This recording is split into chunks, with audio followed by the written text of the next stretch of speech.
Hi ಸ್ನೇಹಿತರೆ, ತಮಗೆಲ್ಲರಿಗೂ ಎಂದಿನಂತೆ ವಾರದ ವಾರ್ತೆಗೆ ಸ್ವಾಗತ ಸುಸ್ವಾಗತ. ಆನೆಯನ್ನೇರಿಕೊಂಡು ಹೋದಿರೇ ನೀವು, ಕುದುರೆಯನ್ನೇರಿಕೊಂಡು ಹೋದಿರೇ ನೀವು, ಕುಂಕುಮ ಕಸ್ತೂರಿಯನ್ನು ಪೂಸಿಕೊಂಡೇ ಹೋದಿರೇ ನೀವು ಅಣ್ಣ.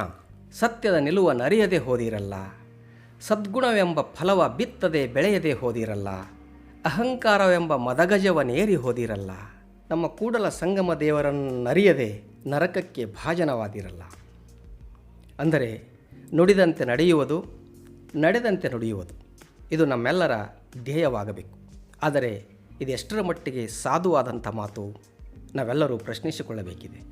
ಅದರಲ್ಲೂ ವಿಶೇಷವಾಗಿ ರಾಜಕಾರಣಿಗಳು ನುಡಿದಂತೆ ನಡೆಯುತ್ತಾರೆಯೇ, ನಡೆದಂತೆ ನುಡಿಯುತ್ತಾರೆ ಎಂದು ಒಮ್ಮೆ ನಾವು ನೋಡಬೇಕು. ಈ ವಚನ ನಾನು ಹೇಳಿದ್ದು ಬಸವಣ್ಣನವರದು. ಬಸವಣ್ಣನವರು 12ನೇ ಶತಮಾನದಲ್ಲಿ ಕಲ್ಯಾಣ ಸಾಮ್ರಾಜ್ಯದ ಪ್ರಧಾನಮಂತ್ರಿಯಾಗಿದ್ದಂಥವರು. ಅಂದರೆ ಅವರು ಒಬ್ಬ ರಾಜಕಾರಣಿ. ಅವರು ರಾಜಕಾರಣಿಯಾಗಿ ನುಡಿದಂತೆ ನಡೆದರು ಮತ್ತು ನಡೆದಂತೆಯೇ ನುಡಿದರು. ಇಂದಿನ ರಾಜಕಾರಣಿಗಳು ನುಡಿದಂತೆ ನಡೆಯುತ್ತಾರೆಯೇ? ಈ ಪ್ರಶ್ನೆ ನಮ್ಮೆಲ್ಲರನ್ನೂ ಬಹಳ ಕಾಡುತ್ತದೆ. ಇಂದಿನ ದಿನದಲ್ಲಿ ನುಡಿದಂತೆ ನಡೆಯುವ ಏಕೈಕ ವ್ಯಕ್ತಿ ಮತ್ತು ಏಕೈಕ ರಾಜಕಾರಣಿ ಎಂದರೆ ನಮ್ಮೆಲ್ಲರ ಹೆಮ್ಮೆಯ ಪ್ರಧಾನಿ ಮೋದಿಜಿಯವರು. ಮೋದಿಜಿಯವರು ಮುಖ್ಯಮಂತ್ರಿ ಇದ್ದಾಗ ಏನೆಲ್ಲ ನುಡಿದರೋ ಅದರಂತೆಯೇ ಪ್ರಧಾನಿಯಾಗಿ ನಡೆದರು ಅನ್ನುವಂಥದ್ದು ಭಾಳ ಹೆಮ್ಮೆಯ ಸಂಗತಿ. ಅವರು ಯಾವೆಲ್ಲ ಸಂಗತಿಗಳನ್ನು ನುಡಿದಿದ್ದರು ಮತ್ತು ಹಾಗೆ ನಡೆದಿದ್ದಾರೆಯೇ ಎನ್ನುವ ಒಂದು ಸ್ಥೂಲ ಚಿತ್ರಣವನ್ನು ನಾನು ನಿಮ್ಮೆದುರುಗಡೆ ಇವತ್ತು ಇಡ್ತಾ ಇದ್ದೇನೆ.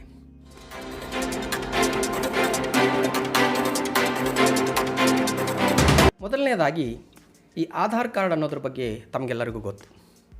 ಈ ಆಧಾರ್ ಕಾರ್ಡ್ ಅನ್ನುವಂಥದ್ದು ಹಿಂದಿನ ಸರ್ಕಾರ ಜಾರಿಗೆ ತಂದಂಥ ಒಂದು ಯೋಜನೆ. ಪ್ರತಿಯೊಬ್ಬ ದೇಶದ ನಾಗರಿಕನಿಗೆ ಒಂದು ಯೂನಿಕ್ ಐಡೆಂಟಿಟಿ ನಂಬರ್ ಕೊಡಬೇಕು ಅನ್ನೋ ದೃಷ್ಟಿಯಿಂದ ಈ ಯೋಜನೆಯನ್ನು ಆರಂಭಿಸಿತು. ಈ ಯೋಜನೆ ದೇಶದ ಆರ್ಥಿಕತೆಯ ಮೇಲೆ ದೊಡ್ಡ ಹೊಡೆತ ಕೊಡುತ್ತದೆ ಅನ್ನುವಂಥದ್ದು ಮೋದಿಯವರ ಅಭಿಪ್ರಾಯ ಆಗಿತ್ತು.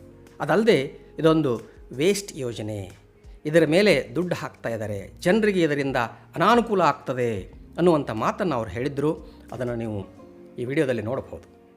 मैं जरा कांग्रेस के उस महाशय से पूछना चाहता हूं, देश की जनता को जवाब दो, आपकी इस आधार कार्ड की योजना देश के लाखों करोड़ों रुपए डूब गए, आपने ऐसा क्या पाप किया सुप्रीम कोर्ट को डंडा चलाना पड़ा? जवाब दो.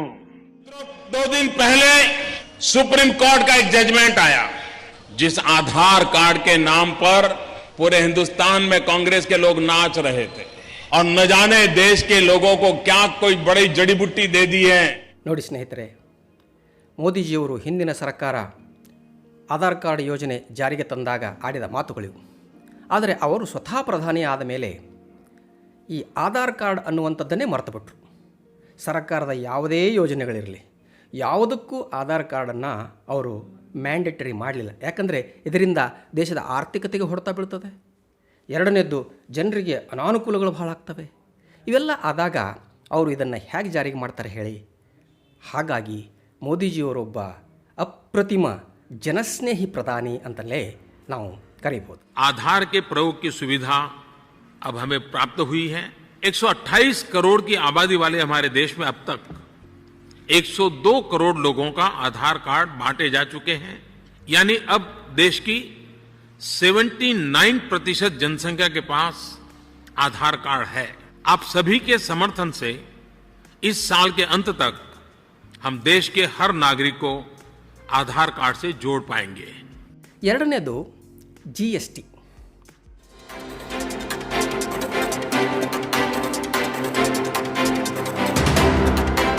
ಇದೊಂದು ಥರ ತೆರಿಗೆ ಪದ್ಧತಿ. GST ಕೂಡ ಹಿಂದಿನ ಸರ್ಕಾರ ಜಾರಿಗೆ ತರುವ ಉದ್ದೇಶವನ್ನು ಹೊಂದಿತ್ತು. ಆಗ ಇಂದಿನ ಪ್ರಧಾನಿ ಆಗಿದ್ದಂಥ ಮೋದಿಯವರು ಹಿಂದೆ ಗುಜರಾತಿನ ಮುಖ್ಯಮಂತ್ರಿಗಳಾಗಿದ್ದಾಗ ಅಂದಿನ ಸರ್ಕಾರವನ್ನು ತರಾಟೆಗೆ ತೆಗೆದುಕೊಂಡರು. ಏನಿದು GST? ಇದರಿಂದ ಜನರಿಗೆ ಅನಾನುಕೂಲ ಬಹಳ ಆಗ್ತದೆ, ಇದ್ಯಾಕೆ ತರ್ತಿದ್ದೀರಾ, ದೇಶದ ಎಕಾನಮಿ ಹಾಳು ಮಾಡ್ತದೆ, ಹಾಗೆಲ್ಲ ಹಾರಾಡಿದರು. GST ಕಭಿ ಸಫಲ ನಹೀ ಹೋ ಸಕ್ತಾ. ಮುಂದೆ ಒಂದಿನ ಅವರೇ ಪ್ರಧಾನಿಗಳಾದಾಗ GST ಗೊಡವೆಗೇ ಹೋಗಲಿಲ್ಲ. ಯಾಕಂದರೆ ಅವರಿಗೆ ಗೊತ್ತಿತ್ತು, ಒಬ್ಬ ಮುಖ್ಯಮಂತ್ರಿಯಾಗಿ GSTಯಿಂದ ಜನರಿಗೆ ಯಾವ್ಯಾವ ಅನಾನುಕೂಲ ಆಗ್ತವೆ, ಯಾವ್ಯಾವ ತೊಂದರೆ ಆಗ್ತದೆ, ದೇಶದ ಆರ್ಥಿಕತೆ ಮೇಲೆ ಹೇಗೆ ಹೊಡೆತ ಹಾಕ್ತದೆ ಅನ್ನುವಂಥದ್ದನ್ನು ತಿಳಿದಂಥ ಒಬ್ಬ ಶ್ರೇಷ್ಠ ಆರ್ಥಿಕ ತಜ್ಞರಾಗಿದ್ದರು ನಮ್ಮ ಮೋದಿಜಿ. ಹಾಗಾಗಿ ಅವರು ಪ್ರಧಾನಿ ಆದಾಗ ಜಿ ಎಸ್ ಟಿಯನ್ನು ಕಣ್ಣೆತ್ತಿಯೂ ಕೂಡ ನೋಡಲಿಲ್ಲ. ಹಾಗಂತ ಜನ ಇವತ್ತು ಭಜನೆ ಮಾಡ್ತಾ ಇದ್ದೀವಿ. ಈ ಜಿ ಎಸ್ ಟಿಯಿಂದಲೇ ಅಥವಾ ಜಿ ಎಸ್ ಟಿ ಇಂಪ್ಲಿಮೆಂಟ್ ಮಾಡದೇ ಇರೋದರಿಂದಲೇ ನಮ್ಮ ಎಕಾನಮಿ, ನಮ್ಮ ಜಿ ಡಿ ಪಿಗಳು ಇವತ್ತು ಗಗನವನ್ನು ಮುಟ್ತಾ ಇದ್ದಾವೆ. ಅದಕ್ಕೆಲ್ಲ ನಾವು ಮೋದಿಯವರನ್ನು ಸ್ಮರಿಸಲೇಬೇಕು. ಮೂರನೆಯ ವಿಷಯ FDI, ಫಾರಿನ್ ಡೈರೆಕ್ಟ್ ಇನ್ವೆಸ್ಟ್ಮೆಂಟ್ ಯೋಜನೆ ಅಂತಕ್ಕಂಥದ್ದು.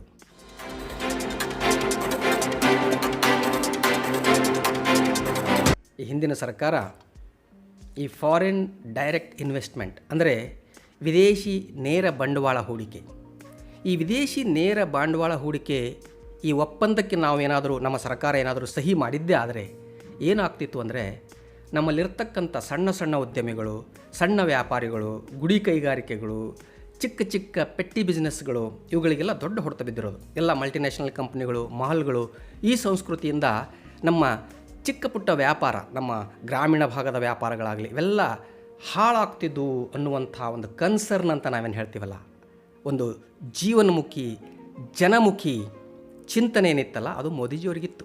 ಹಾಗಾಗಿ ಹಿಂದಿನ ಸರ್ಕಾರ FDI ಜಾರಿಗೆ ತರಬೇಕು ಅಂದಾಗ ಅತ್ಯುಗ್ರವಾಗಿ ಪ್ರತಿಭಟನೆ ಮಾಡಿದಂಥವರು CM ಮೋದಿಯವರು. फॉरेन डायरेक्ट इन्वेस्टमेंट के लिए मैं हैरान हूं प्रधानमंत्री क्या कर रहे हैं। शतपथ यहाँ जो छोटे व्यापारी हैं वो मेरी बात को समझे। उन्होंने अब जो हमारे किराने के व्यापारी हैं, छोटे व्यापारी हैं, उनकी दुकानों को ताला लगाने का निर्णय किया है और विदेशियों को, FDI को हिंदुस्तान में रिटेल के लिए परमिट देने का आज फैसला कर लिया है. PM ಮೋದಿಯವರು ಬಂದ ಮೇಲೆ ಇದನ್ನು ಹೇಗೆ ಜಾರಿಗೆ ತರ್ತಾರೆ ಹೇಳಿ?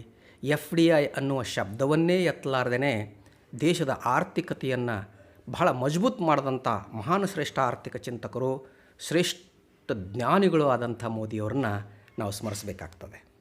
ಮತ್ತೊಂದು ವಿಷಯ ಈ ಪೆಟ್ರೋಲ್ ಡೀಸೆಲ್ಗಳ ಧಾರಣೆ ಬೆಲೆ.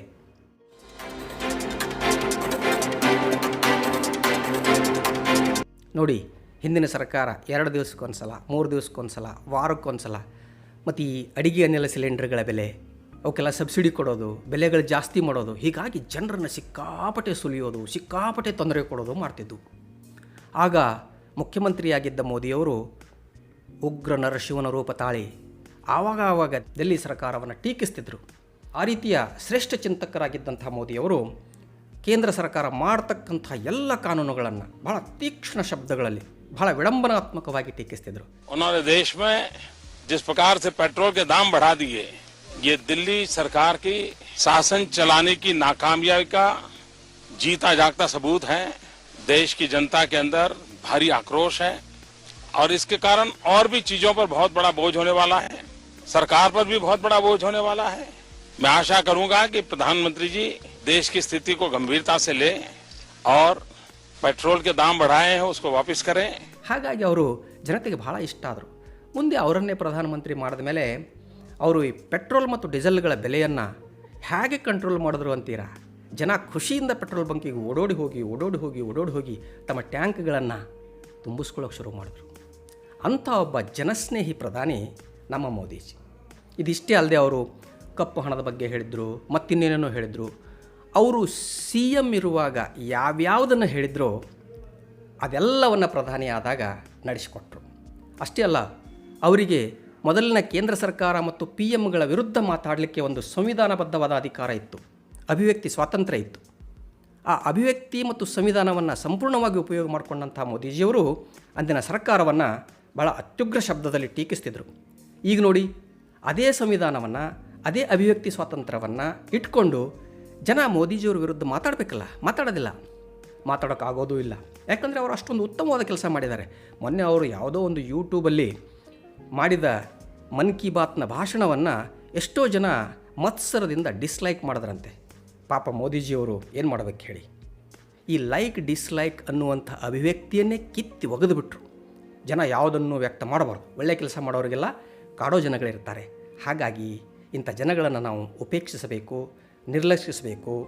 ಇಂಥ ಶ್ರೇಷ್ಠ ಚಿಂತಕರಾದಂಥ, ಆರ್ಥಿಕ ತಜ್ಞರಾದಂಥ, ದೇಶಾಭಿಮಾನಿಯಾದಂಥ ಮೋದಿಜಿಯವರು ಮತ್ತೆ ಮತ್ತೆ ಮತ್ತೆ ಮತ್ತೆ ಮತ್ತೆ ಮತ್ತೆ ಅಧಿಕಾರದಲ್ಲಿ ಉಳಿಬೇಕು ಅಂತ ನಾವು ನೀವೆಲ್ಲ ಬಯಸೋಣ.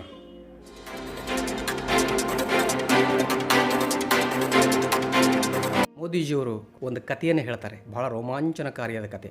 ಆ ಕಥೆಯನ್ನು ತಾವೆಲ್ಲರೂ ಕೇಳಬೇಕು. ಕೇಳಿ ಒಂದ್ಸಲ. मैं घटना सुनाता हूँ आपको. मैं आरती का काम करता था, पूरे देश में मैं भ्रमण करता था. मेरे साथ जो हमारे सीनियर लीडर थे, अब वो बड़े थे, जाने माना चेहरा था, लेकिन अब जो जवान वहां खड़ा था एयरपोर्ट पे, वो उनको पहचान नहीं पाया. तो उसने उसको रोका, चेक करने लगे. जैसे वो चेक करता था, इनका पारा गर्म हो रहा था. मैं देख रहा था क्या साइकोलॉजी है इनकी. ಆಲ್ ರೈಟ್, ಮುಂದಕ್ಕೆ ಹೋಗೋಣ ಅಂತ ಸುಳ್ಳು ಸುದ್ದಿಗಳನ್ನು ತೋರಿಸಿ ಶಿಲಾಯುಗದ ಕಡೆಗೆ ಹೋಗದೆ ಸತ್ಯವನ್ನು ಹೇಳ್ತಾ ಮುಂದಕ್ಕೆ ಹೋಗೋಣ. ಮತ್ತೆ ಮುಂದಿನ ವಾರ ಬರ್ತೇನೆ. ಟೇಕ್ ಕೇರ್, ಬಾಯ್ ಬಾಯ್, ನಮಸ್ಕಾರ. ಸತ್ಯವನ್ನು ಪ್ರತಿಪಾದಿಸುವ, ಜನರನ್ನು ಜಾಗೃತಗೊಳಿಸುವ ನನ್ನ ಈ ವಿಡಿಯೋಗಳನ್ನು ನೋಡುತ್ತೀರಿ. ಚಾನಲ್ ಸಬ್ಸ್ಕ್ರೈಬ್ ಮಾಡಿ, ಪೂರ್ತಿ ವಿಡಿಯೋಗಳನ್ನು ನೋಡುತ್ತಾ ಇವನ್ನು ನಿಮ್ಮ ಸಮೀಪದ ಬಂಧುಗಳಿಗೆ, ಸ್ನೇಹಿತರಿಗೆ ಹಂಚಿಕೊಳ್ಳಿ. ಶರಣಾರ್ಥಿ.